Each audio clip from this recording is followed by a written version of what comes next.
Welcome to free ICT tutorials Tamil. இந்த வீடியோவில் நாங்கள் பார்க்க போவது இலங்கை நாட்டில் மின்சார கட்டணத்தை எவ்வாறு நாங்கள் ஆன்லைனில் பே பண்ணி கொள்ளலாம், எத்தனை யூனிட்ஸ் நாங்கள் பயன்படுத்தி இருக்கிறோம் என்றதை வச்சுக்கொண்டு நாங்கள் எங்களுடைய பில் அமௌண்ட்டை செக் பண்ணி கொள்ள முடியும். எத்தனை யூனிட்ஸுக்கு என்னென்ன சார்ஜ் அறவிட்டு கொள்ளினம் என்றது பற்றி விவரமாக அறிந்து கொள்ளலாம். அதற்காக இலங்கை மின்சார சபையினால் வழங்கப்பட்டிருக்கின்ற ஒரு அப்ளிகேஷன் இருக்குது. அந்த ஆப்பை நாங்கள் முதல்ல டவுன்லோட் பண்ணிக்கொள்ள வேணும். ஆண்ட்ராய்ட் ஃபோன்ன்றதால் நான் இதில் ப்ளே ஸ்டோருக்கு போகிறேன். இந்த ப்ளே ஸ்டோரில் போய் நாங்கள் சர்ச் பண்ணிக்கொள்ள வேணும். CEB சர்ச் பண்ணும்போது எங்களுக்கு முதலாவதாக இருக்கின்ற இந்த அப்ளிகேஷன், அதாவது CEBன்ற ஒரு லோகோ போட்ட அந்த அப்ளிகேஷனை நாங்கள் டவுன்லோட் பண்ணி எங்களுடைய மொபைல் ஃபோனில் நாங்கள் இன்ஸ்டால் பண்ணிக்கொள்ள வேணும். இன்ஸ்டால் ஆகுது. ரைட், இப்போ நாங்கள் ஓப்பன் என்ற இந்த பட்டனை கிளிக் பண்ணிக்கொள்ளுவோம். ஃபர்ஸ்ட் டைம் நீங்கள் இந்த ஆப்பை யூஸ் பண்ணுறீங்கன்னு சொன்னால் முதல்ல ரெஜிஸ்டர் பண்ணிக்கொள்ள வேணும். இப்போ கீழே இருக்கிற இந்த ரெஜிஸ்டர் பட்டனை கிளிக் பண்ணிக்கொள்ள வேணும். ஏற்கனவே உங்களுக்கு இந்த அப்ளிகேஷனில் அக்கௌண்ட் இருக்குதுன்னு சொன்னால் நீங்கள் யூசர் நேம் பாஸ்வேர்டை கொடுத்து லாகின் பண்ணிக்கொள்ள முடியும். நான் இப்போ ரெஜிஸ்டர் பண்ணிக்கொள்கிறேன். இதில் குறிப்பிட்டிருக்கிற இந்த விவரங்களை நாங்கள் வழங்குவதன் மூலம் இதில் ரெஜிஸ்ட்ரேஷனை செய்து கொள்ள முடியும். Full name, email address, national identity card அல்லது பாஸ்போர்ட் நம்பரை கொடுக்க வேணும்.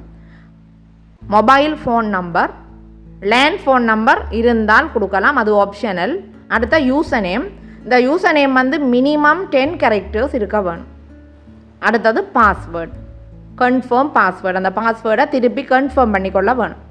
லேண்ட் ஃபோன் நம்பர் மட்டும்தான் இங்கே ஆப்ஷனலாக இருக்குது, மிச்சம் எல்லாமே கட்டாயம் நீங்கள் வழங்க வேண்டிய விவரங்களை நிரப்பிட்டு நீங்கள் ரெஜிஸ்டர் என்ற இந்த பட்டனை கிளிக் பண்ணிக்கொள்ள வேணும். ரைட், இப்போ ரெஜிஸ்டர் பண்ணிட்டோம். இதில் யூசர் நேம், பாஸ்வேர்டு இந்த இரண்டையும் வழங்கி நாங்கள் லாகின் பண்ண போகிறோம். யூசர் நேம் பாஸ்வேர்டை கொடுத்தா பிறகு கீழே இருக்கிற ரிமெம்பர் மீ என்ற இந்த விடயத்தை நாங்கள் டிக் பண்ணிக்கொள்ள வேணும். ஏனென்றால் நாங்கள் யூசர் நேம் பாஸ்வேர்டை மறக்கிற சந்தர்ப்பத்தில் அது எங்களுக்கு ரிமெம்பர் பண்ணி கொள்ளும், ஞாபகப்படுத்தி கொள்ளும். ரைட், அடுத்ததாக லாகின் என்ற இந்த பட்டனை கிளிக் பண்ணி கொள்ளுவோம். ரைட், எங்களுக்கு லாகின் ஆகிட்டுது.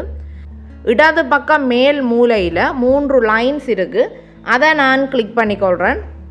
இதில் நாங்கள் பில் பேமெண்ட்ன்றதை செலக்ட் பண்ணிக்கொள்ளுவோம். உங்களுடைய வீட்டுக்குன்னு சொல்லி அதுக்கு ஒரு அக்கௌண்ட் ஒன்று வழங்கியிருப்பினோம், அந்த அக்கௌண்ட் நம்பரை இதில் கொடுக்க வேணும். அடுத்ததாக அக்கௌண்ட் டு பி பெய்டு, எவ்வளவு அமௌண்ட்டை நீங்கள் பே பண்ண போகிறீங்கன்றதை இதில் போட்டுக்கொள்ள வேணும். மற்ற உங்களுடைய இமெயில் அட்ரஸ் இதில் போடப்பட்டிருக்கும். ஏனென்று சொன்னால் அந்த பில் வந்து உங்களுடைய இமெயில் அட்ரஸுக்கு வரும். இந்த டீட்டெயில்ஸை கொடுத்துட்டு ப்ரொசீட் என்ற பட்டனை கிளிக் பண்ணிக்கொள்ள வேணும். இதில் நோட் என்று சொல்லப்பட்டிருக்கு, வெலிடான இமெயில் அட்ரஸை வழங்க சொல்லி. சில பேர் நீண்ட காலம் பாவனை இல்லாத இமெயில் அட்ரஸை கொடுப்பினோம், அதற்காக நீங்கள் இப்போ பாவிச்சு கொண்டிருக்கிற இமெயில் அட்ரஸை கொடுக்க சொல்லி இதில் போட்டிருக்கணும். பேமெண்ட் தொடர்பான அந்த டீட்டெயில்ஸ் வந்து இமெயிலுக்கு தான் வரும், அதனால். ரைட், அடுத்ததாக யூனிட்ஸுக்குரிய அமௌண்ட்டை எப்படி நாங்கள் கல்குலேட் பண்ணி கொள்ளலாம் என்றதை பற்றி பார்ப்போம். திருப்ப இந்த 3 லைன்ஸை கிளிக் பண்ணிக்கொள்கிறேன். இதில் பார்த்தீங்கன்னா டூல்ஸ் என்ற அந்த குரூப்பில் முதலாவதாக இருக்கிற பில் கால்குலேட்டர் என்றதை கிளிக் பண்ணிக்கொள்ள வேணும். முதலாவது டெரிஃப் என்ற ஒரு இடம் இருக்குது, அதை நீங்கள் இந்த எரோவை கிளிக் பண்ணிக்க உங்களுக்கு இதில் சில விடயங்கள் காட்டப்பட்டிருக்கு. Domestic, industrial, general, government, hotel, religious என்று சொல்லி இருக்குது. உங்களுடைய வீடா, கோயிலா, அரச திணைக்களமா, இண்டஸ்ட்ரியல் கைத்தொழில் தொடர்பான ஒரு நிறுவனமான்றதை நீங்கள் செலக்ட் பண்ணிக்கொள்ள வேணும். வீடு என்று சொன்னால் நீங்கள் டொமெஸ்டிக்ன்றதை கிளிக் பண்ணி கொள்ளுவீங்க. ரைட், அடுத்ததாக இந்த செல்ஃப் ஜெனரேஷியோன்றதையும் செலக்ட் பண்ணிக்கொள்ள வேணும்.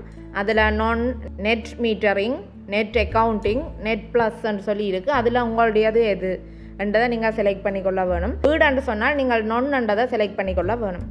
அடுத்ததாக யூனிட்ஸாக கொடுக்க வேணும். இப்போ உதாரணமாக நான் 100 யூனிட்ஸ் என்று கொடுக்குறேன். அதில் நம்பர் ஆஃப் டேஸ் என்ற இடத்துல வளமையாக எங்களுக்கு 30 நாட்களுக்கு ஒரு தடவை மாதாந்தம் இந்த பில் வாரது வளமை, ஆகவே நான் 30 என்று கொடுத்துக்கொள்கிறேன். நம்பர் ஆஃப் டேஸ் டீட்டெயில்ஸ் உங்களுக்கு தெரியாதுன்னு சொன்னால் pick start and end dates என்றதை கிளிக் பண்ணி ஸ்டார்ட் டேட்டை கொடுத்து கொள்ளலாம், இந்த கேலண்டரில் செலக்ட் பண்ணிக்கொள்ள முடியும். அதை மாதிரி எண்ட் டேட்டையும் நீங்கள் கொடுத்துக்கொள்ள முடியும். ரைட், நான் இதில் முதலாவதையே செலக்ட் பண்ணிக்கொள்கிறேன்.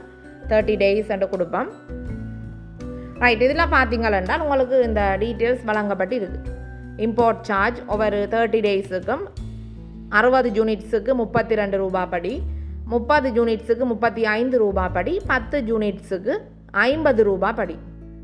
100 யூனிட்ஸுக்குரிய அமௌண்ட் எப்படி கால்குலேட் பண்ணப்படுது என்ற டீட்டெயில்ஸ் இங்கே எங்களுக்கு பார்க்கக்கூடிய மாதிரி இருக்குது.